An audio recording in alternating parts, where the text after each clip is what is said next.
Hi hello ಎಲ್ಲ ರಾಜ್ಯ ಸರ್ಕಾರಿ ನೌಕರಿಗೆ ನಮಸ್ಕಾರ. ಇವತ್ತಿನ ವಿಡಿಯೋದಲ್ಲಿ ತುಂಬಾ ಪ್ರಮುಖವಾಗಿರುವಂಥ ಮಾಹಿತಿ ಬರ್ತಾ ಇದೆ ರಾಜ್ಯ ಸರ್ಕಾರಿ ನೌಕರರಿಗೆ ಮತ್ತು ಕೇಂದ್ರ ಸರ್ಕಾರಿ ನೌಕರರಿಗೆ.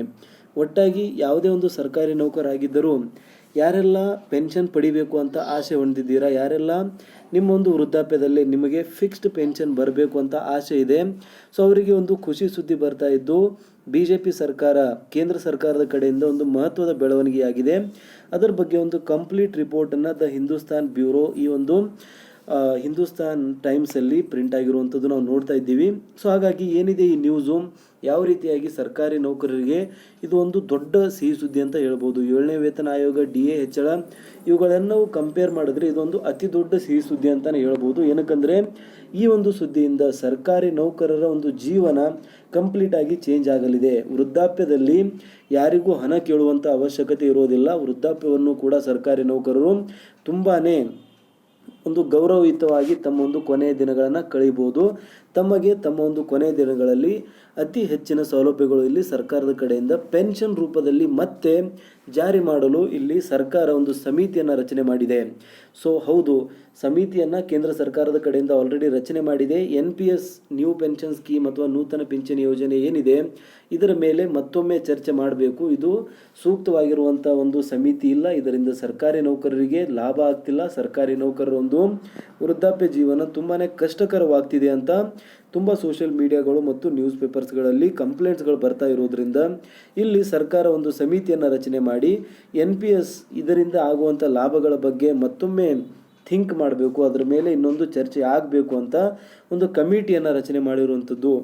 ಇದರ ಒಂದು ಕಮಿಟಿ ರಿಪೋರ್ಟ್ ನೆಗೆಟಿವ್ ಬಂದರೆ ಇದರ ಮೇಲೆ OPS ಅನ್ನು ಮತ್ತೆ ಎಲ್ಲ ಸರ್ಕಾರಿ ನೌಕರರಿಗೆ ಜಾರಿ ಮಾಡುವಂಥ ಚಾನ್ಸಸ್ಗಳು ತುಂಬಾ ಜಾಸ್ತಿ ಇದೆ. ಹಾಗಾಗಿ OPS ಪಡೆಯುವಂಥ ಒಂದು ನಿಟ್ಟಿನಲ್ಲಿ ಒಂದು ದೊಡ್ಡ ಮಹತ್ವದ ಹೆಜ್ಜೆ ಅಂತಲೇ ಹೇಳ್ಬೋದು.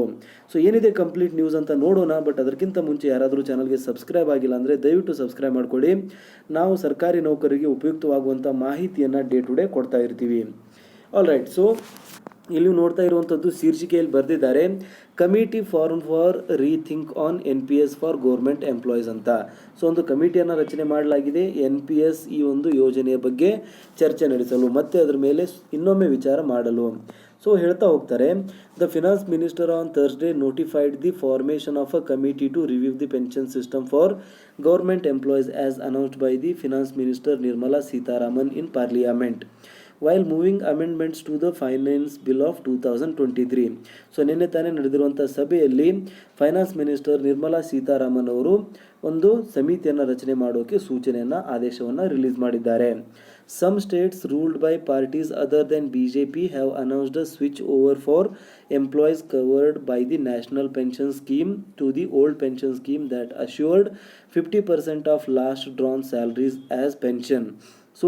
ಇಲ್ಲಿ ಹೇಳ್ತಾ ಇರುವಂಥದ್ದು BJP ರೂಲಿಂಗ್ ಪಾರ್ಟಿ ಇಲ್ಲದೇ ಇರುವಂಥ ಒಂದಿಷ್ಟು ರಾಜ್ಯಗಳು, ಪಂಜಾಬ್ ಆಗಿರ್ಬೋದು, ಉತ್ತರಾಖಂಡ್, ಜಾರ್ಖಂಡ್, ಈ ರೀತಿಯಾಗಿರುವಂಥ ರಾಜಸ್ಥಾನ್, ಈ ರೀತಿಯಾಗಿರುವಂಥ ರಾಜ್ಯಗಳು ಹಳೆಯ ಪಿಂಚಣಿ ಯೋಜನೆಯನ್ನೇ ಮತ್ತೆ ಜಾರಿಗೆ ತಂದಿವೆ.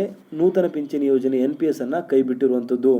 ಆ ಸರ್ಕಾರಗಳು ಹೇಳೋದು, ಲಾಸ್ಟ್ ನೀವು ಬೇಸಿಕ್ ಎಷ್ಟು ಪಡಿತೀರಾ ಅದರ 50% ನಿಮಗೆ ಪಿಂಚಣಿಯಾಗಿ ಸಿಗುತ್ತೆ ಮತ್ತು ನೀವು ತೀರೋದ್ಮೇಲೆ ಅದರ ಒಂದು ಅಮೌಂಟ್, ಆ ಬೇಸಿಕ್ನ 30% ಫ್ಯಾಮಿಲಿ ಪೆನ್ಷನ್ ಆಗಿ ಸಿಗುತ್ತದೆ ಅಂತ ತಿಳಿಸಲಾಗಿದೆ.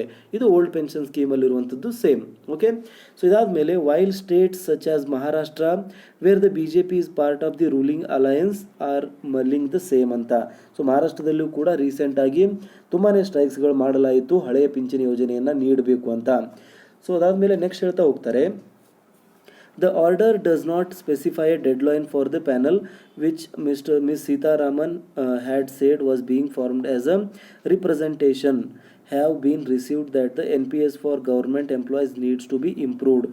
ಈ ಒಂದು ಸಮಿತಿಗೆ ಯಾವುದೇ ರೀತಿಯಂಥ ಡೆಡ್ಲೈನ್ ನೀಡಲಾಗಿಲ್ಲ, ಬಟ್ ಅದು ರಿಪೋರ್ಟ್ ನೀಡಬೇಕು ಅಂತ ಅಷ್ಟೇ ಹೇಳಲಾಗಿದೆ.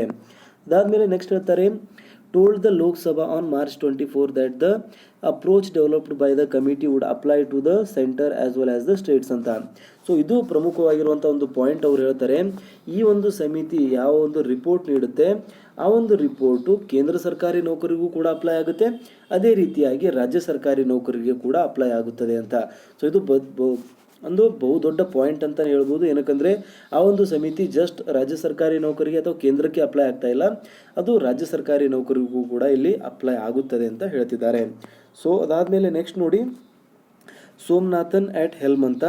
The 4-member committee will be led by Finance Secretary TV Somnathan and includes the Chairman of the Pension Fund Regulatory and Development Authority PFRDA that oversees the NPS adopted for the government employees hired on or after January 1, 2004 ಅಂತ. So ಈ ಒಂದು ಸಮಿತಿಗೆ ಯಾರನ್ನ ಅಧ್ಯಕ್ಷರನ್ನಾಗಿ ನೇಮಕ ಮಾಡಲಾಗಿದೆ ಅಂದರೆ TV Somnath ಇವರು ಚೇರ್ಮನ್ ಆಗಿದ್ದಾರೆ. ಸೊ ಅದೇ ರೀತಿಯಾಗಿ ಅದರ ಒಂದು ಡೆವಲಪ್ಮೆಂಟ್ ಅಥಾರಿಟಿ PFRDA ಅಧ್ಯಕ್ಷರಾಗಿರುವಂಥವರನ್ನು ಇದರ ಒಂದು ಮಿನಿಸ್ಟರ್ ಆಗಿ ಇಲ್ಲಿ ಆಯ್ಕೆ ಮಾಡಲಾಗಿದೆ. ಸೊ ಇದಾದ ಮೇಲೆ ನೆಕ್ಸ್ಟ್ ಹೇಳ್ತಾರೆ the NPS offers no guaranteed pension ಅಂತ. ಸೊ ಆಲ್ರೆಡಿ ನಮಗೆಲ್ಲರಿಗೂ ಗೊತ್ತಿರೋ ಹಾಗೆ NPSನಿಂದ ನಮಗೆ ಯಾವುದೇ ರೀತಿಯಂಥ ಫಿಕ್ಸ್ಡ್ ಪೆನ್ಷನ್ ಸಿಗೋದಿಲ್ಲ. ಷೇರು ಮಾರುಕಟ್ಟೆಯ ಮೇಲೆ ಅವಲಂಬಿತವಾಗಿರುತ್ತೆ. ಷೇರು ಮಾರುಕಟ್ಟೆ ಯಾವ ರೀತಿ ಫ್ಲಕ್ಚುಯೇಟ್ ಆಗುತ್ತೆ ಅದೇ ರೀತಿಯಾಗಿ ಪೆನ್ಷನ್ ಕೂಡ ಫ್ಲಕ್ಚುಯೇಟ್ ಆಗುವಂಥದ್ದು ಮತ್ತು ಪೆನ್ಷನ್ ಕೂಡ ತುಂಬ ಕಡಿಮೆ ಬರುತ್ತೆ. ಅದು ನಮಗೆಲ್ಲರಿಗೂ ಗೊತ್ತಿರುವಂಥದ್ದು ವಿಷಯ. ಸೊ ಅದಾದಮೇಲೆ ಅವ್ರು ಹೇಳ್ತಾ ಹೋಗ್ತಾರೆ the committee which will also include secretary department of personal and training special secretary in the department of expenditure of the finance ministry has been tasked with the enveloping of an approach that addresses government employees' needs while maintaining the financial proceedings to protect the common citizens, said an official order. So ಇದರಲ್ಲಿ ಮತ್ತೆ finance ಕಡೆಯಿಂದ ಒಂದಿಷ್ಟು ಆಫೀಸರ್ಸ್ಗಳನ್ನು ಕೂಡ ಸೇರಿಸಲಾಗುವುದು. So ಅವರು ಕೂಡ ಇದರಲ್ಲಿ ಈ ಒಂದು ಕಮಿಟಿಯಲ್ಲಿ ಇರ್ತಾರೆ ಅಂತ ಹೇಳ್ತಾರೆ. ಸೊ ಒಟ್ಟಿನಲ್ಲಿ ನಾವು ಹೇಳೋದಾದರೆ ಕೇಂದ್ರ ಸರ್ಕಾರದ ಕಡೆಯಿಂದ ಒಂದು ದೊಡ್ಡ ನಿರ್ಧಾರವನ್ನು ಕೈಗೊಳ್ಳಲಾಗಿದೆ. TV ಸೋಮನಾಥ್ ಅವರನ್ನು ಇಲ್ಲಿ ಅಧ್ಯಕ್ಷರನ್ನಾಗಿ ಮಾಡಿ ಒಂದು ಸಮಿತಿಯನ್ನು ರಚನೆ ಮಾಡಲಾಗಿದೆ. ಈ ಒಂದು ಸಮಿತಿ NPS ಮೇಲೆ ಇನ್ನೊಮ್ಮೆ ರಿಪೋರ್ಟನ್ನು ಕೊಡುತ್ತದೆ. ಸೊ ಈ ಒಂದು ರಿಪೋರ್ಟ್ ನಾಟ್ ಓನ್ಲಿ ಕೇಂದ್ರ ಸರ್ಕಾರ ಬಟ್ ರಾಜ್ಯ ಸರ್ಕಾರಗಳಿಗೂ ಕೂಡ ಇಲ್ಲಿ ಅಪ್ಲೈ ಆಗುವಂಥದ್ದು. ಮುಂದಿನ ದಿನಗಳಲ್ಲಿ ಇದರಿಂದ ರಾಜ್ಯ ಸರ್ಕಾರಿ ನೌಕರಿಗೆ ತುಂಬಾ ಲಾಭ ಆಗಲಿದೆ ಅಂತ ಹೇಳ್ಬೋದು.